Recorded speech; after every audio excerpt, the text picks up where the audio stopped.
Alors, comment allez-vous? Vous allez bien? Moi je vais très bien, ça se voit. Eh bien écoutez, on a un discours ici très intéressant qu'on a redécouvert encore une fois. Très très intéressant, je voudrais que vous fassiez vos commentaires pour que l'on puisse faire la lecture ensemble et puis tirer des conclusions. On y va, on regarde la vidéo, ensuite on fait un commentaire. La Russie et la Chine développent leurs forces armées et leur capacité à une vitesse et avec une habileté remarquable, tout en faisant preuve de très peu de transparence.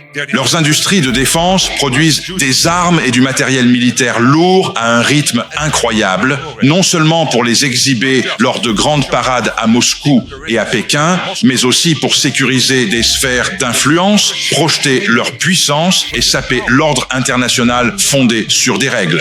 Rien que cette année, la Russie devrait déployer au moins 1500 chars, 3000 véhicules blindés et des centaines de missiles Iskander. Quant à la Chine, elle possède déjà la plus grande marine du monde et certaines des plus grandes entreprises de défense au monde. Leur renforcement militaire indique une direction claire. Ils se préparent à une confrontation et à une compétition à long terme avec nous. Donc oui, nous sommes mis au défi. Mais l'Europe et l'Amérique, ensemble, sont en passe d'inverser la tendance en matière de production de défense. Eh bien, merci, Monsieur Paperger, cher Armin. Heureux de vous voir, vice-chancelier Klingbeil, cher Lars. Monsieur le ministre Pistorius, cher Boris. Monsieur le Président, chère dame, Monsieur le Premier ministre, Général Krinkovich, cher Grinch, Excellences, Mesdames et Messieurs, bonjour. C'est l'un de mes premiers discours publics depuis le sommet de l'OTAN à La Haye, fin juin, et cela signifie beaucoup pour moi de le prononcer ici, en Allemagne, dans cette nouvelle usine, Werk Niedersachsen. Je suis ravi de visiter cet endroit aujourd'hui. C'est très important d'être ici car l'industrie de la défense en Allemagne, à travers l'Europe et en Amérique du Nord, n'a jamais été aussi cruciale. Veiller à ce que nous soyons forts et performants est une priorité absolue pour l'OTAN. Et fort et performant, c'est exactement ce qu'est Rheinmetall. Félicitations à vous personnellement, Armin, ainsi qu'à toutes les personnes qui travaillent dans votre formidable entreprise, qui ont construit cette usine et veillé à ce qu'elle soit opérationnelle en un temps record. Je crois que vous aviez promis 12 mois et cela a pris 14 mois. Mais je ne pense pas, Pistorius, Boris, que vous lui en tiendrez rigueur. C'est vraiment impressionnant que vous ayez réussi à accomplir cela. Et c'est exactement ce dont nous avons besoin pour garantir la prospérité et la sécurité de nos économies et de nos sociétés à travers l'Europe et l'Amérique du Nord. Surtout à une époque où nous sommes agressivement mis au défi.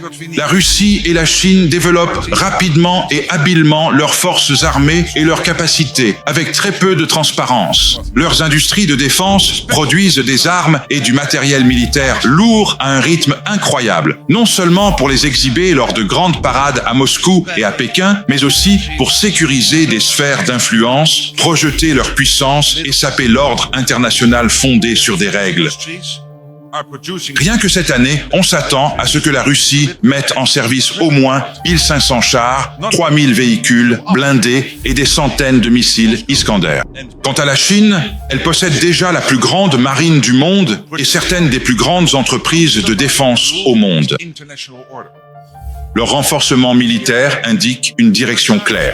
Ils se préparent à une confrontation et à une compétition à long terme avec nous.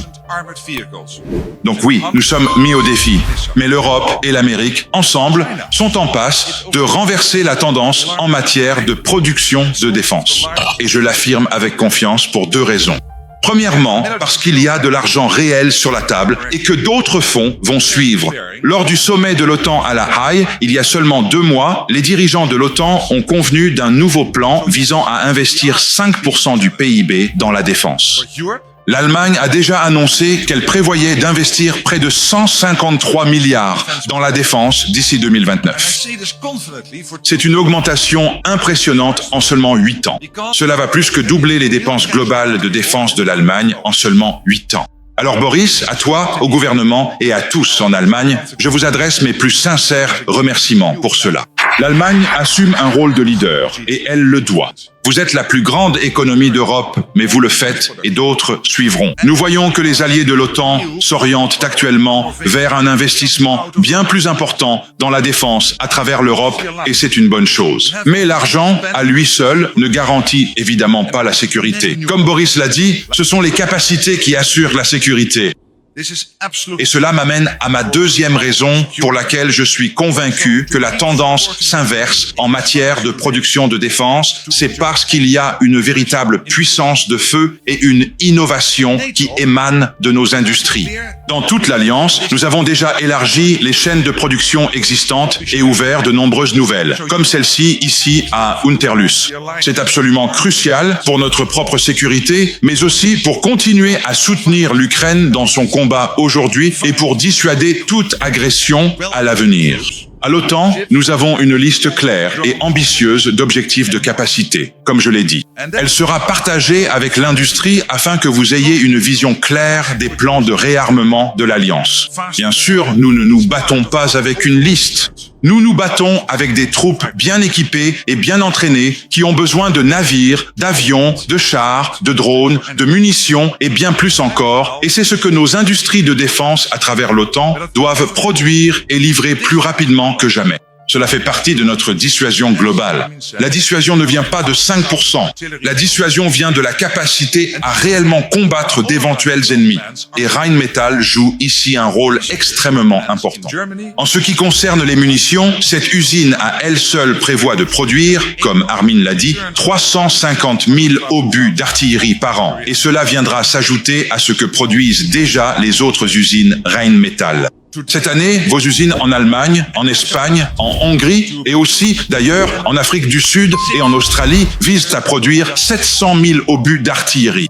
Nous avons donc parcouru un long chemin.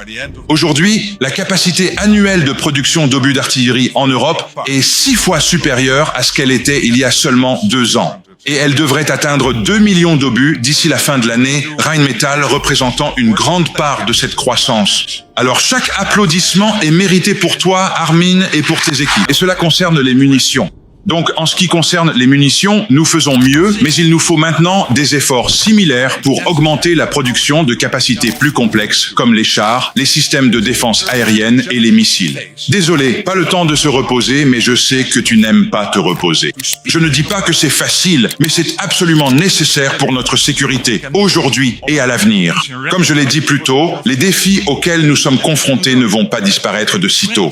Pour accélérer la production de capacités dont nous avons grandement besoin, nous pouvons nous appuyer sur notre expérience dans l'augmentation de la production d'obus et nous pouvons nous inspirer de la mobilisation industrielle innovante de l'Ukraine. Nous devons donc relancer certaines de nos lignes de production à l'arrêt, développer des processus de fabrication plus rapides et acheter les composants afin que, lorsque les commandes arriveront, elles puissent être livrées plus rapidement.